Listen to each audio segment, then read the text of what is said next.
belahan ini saya diri sebagai tugas sebagai Direktur PT Fintech Utama dan Diri Pandu Utama. Di luar saya dosen di Sunan Ampel.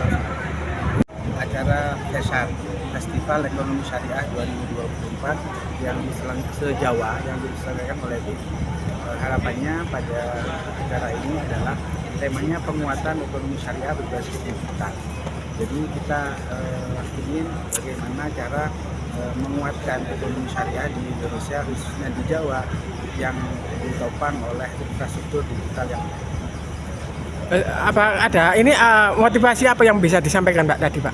ya, saya diundang sebagai narasumber dari utusan Pondok Pesantren Sidogiri, di mana Pondok Pesantren Sidogiri sudah lebih dahulu mengimplementasikan dari penguatan ekonomi syariah itu yang dimulai dengan berbasis digital sejak awal tahun 2000. Sampai ada kendala Beberapa pondok pesantren khususnya dan UMKM khususnya sudah mulai menuju ke arah tersebut, di mana pengembangan ekonomi itu harus ditopang oleh infrastruktur digital. Terus terkait area ini Pondok Pesantren Sidogiri sudah mengeluarkan berapa produk Pak?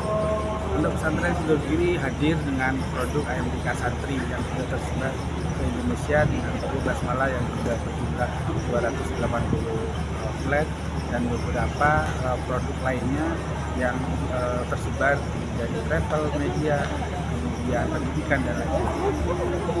Sosialisasi apa Pak saat ini yang diterapkan, sosialisasi apa yang diterapkan dari Pondok Sidogiri ini untuk masyarakat umum gitu? Ya, kalau kami dari Sidogiri awal mula kami belajar fikih di Pondok Pesantren. Kelanjutannya kami ditugas untuk berada di beberapa institusi bisnis di Pondok Pesantren Sidogiri. Harapannya untuk mengembangkan ekonomi syariah, khususnya pemahaman fikihnya juga harus kuat, kemudian ditambah beberapa pemahaman di bidang ekonomi dan lainnya. Oke, terima kasih Pak. Ogah-ogahan seperti itu. Ini menyambung dari yang usulan tadi. Jadi kita punya badan usaha milik rakyat Indonesia, listrik kita punya sendiri, jalan tol kita punya sendiri. Barangkali ini juga bisa untuk berbagi peran dengan BUMN bisa ke luar negeri seperti itu, untuk di dalam negeri ditangani oleh badan usaha milik rakyat Indonesia. Nah, kemudian yang kedua berkaitan dengan pondok pesantren, saat ini sudah banyak program pemerintah yang mengupayakan agar pondok pesantren berdaya.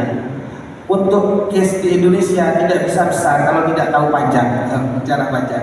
Dan Sidogiri concern untuk taat dan untuk terus-menerus belajar pajak. Kalau tidak tahu pajak ini juga tidak bisa besar, berbahaya. Surat cinta dari pajak itu bikin dredeg seperti ini. Dan alhamdulillah Al-Fakir ditugas oleh pondok untuk belajar itu. Kami belajar pajak, belajar akuntan. Insya Allah Al-Fakir mendedikasikan, mewakafkan untuk pondok pesantren yang sudah membuat badan usaha pelaporan keuangannya. Kami Sidogiri siap bantu seperti itu.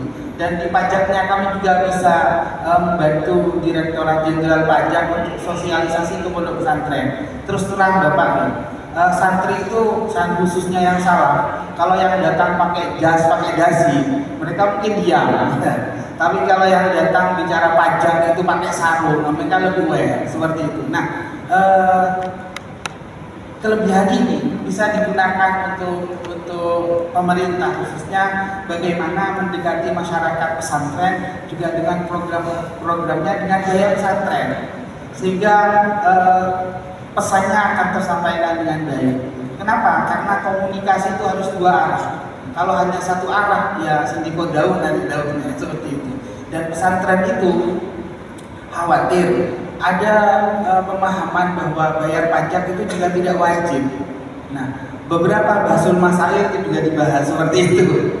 Nah, dan hal yang model seperti ini, kalau konteksnya itu adalah bahasul masail, itu adalah sebuah pemikiran berbasis kitab kuning, itu tidak masalah. Tapi kalau itu ditarik sebagai pemahaman yang juga legal di kalangan santri yang ingin juga berbisnis dan pondoknya yang berbisnis, ini juga kontraproduktif dengan program pemerintah. Nah, ini setidaknya urun rebuk dari bagaimana mendekati komunitas pesantren dari pemerintah.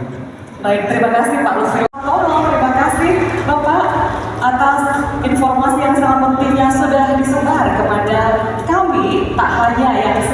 Al-Quran dari Masjid Nasional Al-Akbar Surabaya, namun yang sudah bergabung bersama kami secara virtual. Terima kasih pula kepada Bapak Profesor Abdul Muhid yang juga telah menjadi pembicara yang sangat istimewa. Begitupun juga dari Pondok Pesantren Sido Giri yang sangat inspiratif. Terima kasih kepada Bapak Muhammad Lutfi Habibi. Semoga sukses dan semakin membuat kita bersemangat untuk mengembangkan model bisnis pesantren di tempat masing-masing. Dan juga kami haturkan terima kasih kepada Pak Irfan dari IPB University yang luar biasa dengan ide-idenya termasuk rekomendasi yang telah diberikan kepada kita semua. Terima kasih sekali lagi Pak Irfan. Dan selanjutnya mohon berkenan Bapak-bapak untuk bisa berfoto bersama-sama, tak hanya di Jawa namun juga Indonesia. Terima kasih Bapak-bapak. Selanjutnya kami persilakan kembali ke tempat.